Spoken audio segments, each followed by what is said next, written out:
सीधा सवाल न्यूज में आपका स्वागत है। अब नजर डालते हैं आज की हेडलाइंस की ओर।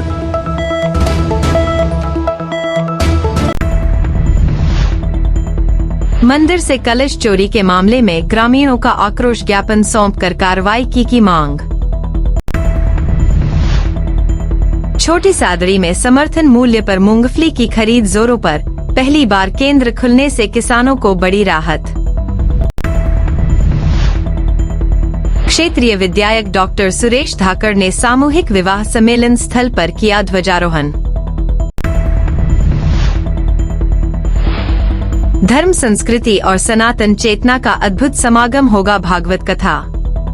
अब खबर विस्तार से। चित्तौड़गढ़ जिले के भदेसर थाना क्षेत्र अंतर्गत बानसेन गांव में स्थित बालाजी मंदिर से मंगलवार रात्रि को लगभग 12 लाख रुपए मूल्य का स्वर्ण कलश चोरी होने की घटना से ग्रामीणों की धार्मिक आस्था को गहरा आघात पहुंचा है।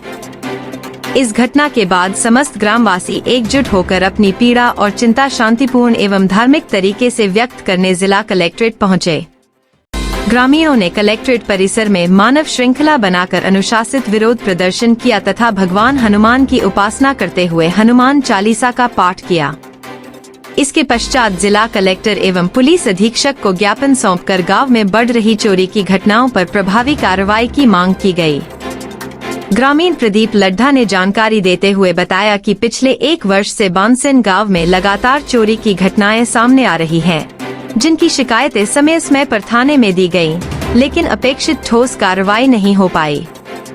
हालिया घटना में बालाजी मंदिर से स्वर्ण कलश चोरी होने से श्रद्धालुओं में स्वाभाविक रूप से रोष है।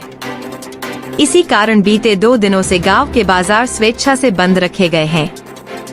ग्रामीणों ने प्रशासन से मांग की है कि गांव में स्थायी पुलिस चौकी स्थापित की जाए तथा चोरी की घटनाओं की रोकथाम के लिए ठोस और प्रभावी कदम उठाए जाएं, ताकि आमजन की सुरक्षा के साथ साथ धार्मिक स्थलों की पवित्रता और सनातन आस्था सुरक्षित रह सके।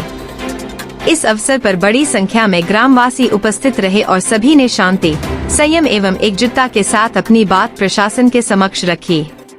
क्या हुआ साहब कि बानसेन गांव में कल रात को अज्ञात चोरों ने हमारा जो हनुमान मंदिर है, हमारा बहुत ही पूरे गांव की आस्था का बहुत बड़ा केंद्र है, वहां से स्वर्ण कलश चोरी कर लिया। इसलिए पूरे ग्रामवासियों में रोष है, और रोष भी इसलिए है क्योंकि पिछले 1.5 सालों में अनगिनत संख्या में हमारे गांव में चोरियां हो चुकी है। सभी लोग वहां पर रिपोर्ट दर्ज कराने जाते हैं, बहुत बार पुलिस वाले रिपोर्ट दर्ज करते हैं, किसी का खाली परिवार में लेकर के डाल देते हैं, लेकिन पिछले 1.5 सालों में किसी भी चोरी का आज दिन तक खुलासा नहीं हो पाया। और आज जब भगवान को भी नहीं छोड़ा तो आज पूरे गाँव में अचानक इस तरह की घटना होने से रोष व्याप्त हो गया। सभी ग्रामवासियों ने कल पूरा बाजार बंद रखा। आज भी हमारा पूरा बाजार बंद है। सभी किसान माताएं बहनें वहाँ धरने पर बैठी रोड के ऊपर। हम सभी आज पुरुष अगर यहाँ पर ज्ञापन देने के लिए आए तो महिलाएं पीछे बैठ करके भगवान का भजन कर रही है वहाँ पर कि भाई इस प्रशासन को सद्बुद्धि मिले और ये ताकत से काम करे और इन चोरों को पकड़ के लाए, इस प्रकार की पुनरावृत्ति नहीं हो। 1 मिनट। और सबसे बड़ी मांग हमारी ये भी, हमने बहुत साल पिछली बार भी हमने बहुत बार यहाँ के बड़े अधिकारियों से भी आग्रह किया है कि हमारा बानसेन कस्बा बहुत बड़ा कस्बा है और हाईवे के ऊपर है। आए दिन वहाँ पर घटनाएं भी होती रहती है, कभी लूट की घटनाएं होती है, कभी चोरी की घटनाएं होती है, कभी कोई एक्सीडेंट होता है। तो हमारे बानसेन गाँव के अंदर एक चौकी भी स्थापित की जाए, लेकिन अभी तक हमारी सुनवाई नहीं हुई है। तो आज इस ज्ञापन के माध्यम से हम ये भी इन अधिकारियों को और ऊपर के हमारे जनप्रतिनिधियों को ये कहना चाहते हैं कि हमारे बानसेन गाँव में एक चौकी भी खोली जाए। छोटी सादड़ी में समर्थन मूल्य पर मूंगफली की खरीद लगातार जारी है। पहली बार स्थानीय स्तर पर खरीद केंद्र खुलने से किसानों को बड़ी राहत मिली है और क्षेत्र के किसान उत्साहित नजर आ रहे हैं। समर्थन मूल्य 7,263 रुपए प्रति क्विंटल की दर से भी मूंगफली की खरीद की जा रही है। सहकारिता विभाग के इंस्पेक्टर और खरीद प्रभारी अमृतलाल मीणा ने बताया कि 14 जनवरी तक 12,004 क्विंटल मूंगफली की तुलाई हो चुकी है। इसके तहत 34,312 बैग मूंगफली की खरीद की गई है, जिनमें से 34,200 बैग जमा करवाए जा चुके हैं। कुल मिलाकर अब तक 8 करोड़ 71 लाख रुपए की मूंगफली की तुलाई हो चुकी है। खरीद प्रक्रिया के बाद किसानों को लगभग 6 करोड़ 42 लाख रुपए का भुगतान कर दिया गया है। अधिकारियों के अनुसार भुगतान प्रक्रिया नियमानुसार की जा रही है। बता दें कि मूंगफली खरीद के लिए 1,215 किसानों ने रजिस्ट्रेशन कराया है, जिनमें से 705 किसानों की मूंगफली की खरीद पूरी हो चुकी है। वर्तमान में 80 किसानों मूंगफली का माल लेकर नहीं पहुंचे हैं, जबकि लगभग 400 किसान अभी खरीद प्रक्रिया में शेष हैं। विभाग ने किसानों से अपील की है कि वे निर्धारित समय सीमा के भीतर अपनी मूंगफली खरीद केंद्र पर लाएं। 24 फरवरी को मूंगफली खरीद की अंतिम तिथि निर्धारित की गई है। पहली बार छोटी सादड़ी में मूंगफली खरीद केंद्र खुलने से किसानों को बाहर नहीं जाना पड़ रहा है, जिससे समय और परिवहन खर्च दोनों की बचत हो रही है। किसानों का कहना है कि समर्थन मूल्य पर स्थानीय स्तर पर खरीद होने से उन्हें फसल का उचित दाम मिल रहा है। पहले किसानों को मजबूरी में अपनी मूंगफली औने पौने दामों पर बेचनी पड़ती थी, लेकिन समर्थन मूल्य पर खरीद शुरू होने से अब स्थिति बदली है। किसानों का कहना है कि पहले उन्हें उपज का सही मूल्य नहीं मिल पाता था, जबकि अब सरकारी केंद्र पर 7,263 प्रति क्विंटल की दर से सीधी खरीद होने से उन्हें वास्तविक लाभ मिल रहा है। इससे किसानों की आर्थिक स्थिति मजबूत हो रही है और सरकारी व्यवस्था पर उनका भरोसा भी बढ़ा है। बेगो उपखंड क्षेत्र के ठुकराई चौराहे पर स्थित आदर्श धाकड़ समाज सामूहिक विवाह सम्मेलन स्थल पर आयोजित होने वाले सामूहिक विवाह सम्मेलन के तहत गुरुवार को क्षेत्रीय विधायक डॉक्टर सुरेश धाकड़ ने समाजजनों की मौजूदगी में पूर्ण विधि विधान से पूजा अर्चना कर ध्वजारोहण किया। इस दौरान करीब 25 लाख रुपए के विकास कार्यों का भी शिलान्यास किया।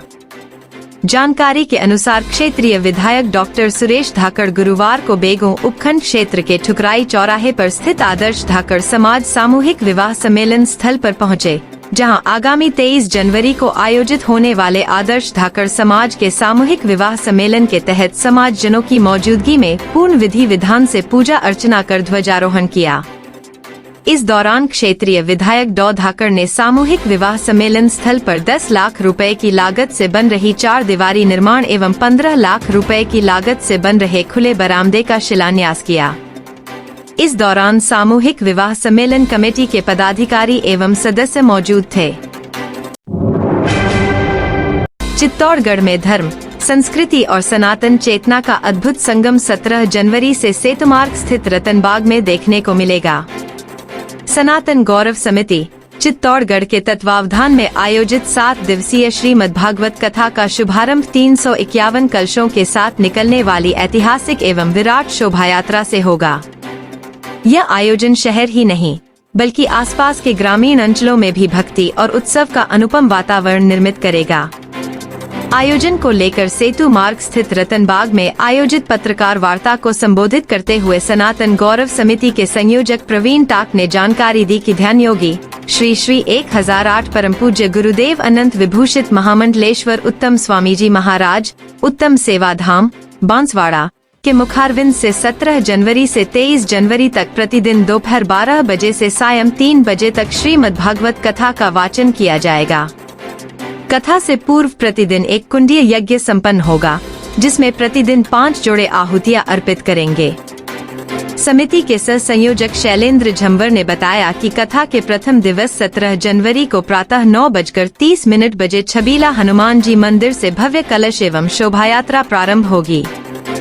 यह शोभा यात्रा राणा सांगा बाजार नई पुलिया होते हुए रतनबाग पहुंचेगी। उन्होंने बताया कि इस शोभा यात्रा में 151 से अधिक गांवों से आई प्रभात फेरियां सहभागिता करेंगी। पारंपरिक वेशभूषा में सजी महिलाएं सिर पर कलश धारण कर भजन कीर्तन करते हुए चलेंगी। ढोलन गाड़ो, शंखनाद और मंगल वाद्यों की गूंज से संपूर्ण मार्ग भक्तिमय वातावरण में डूबा रहेगा।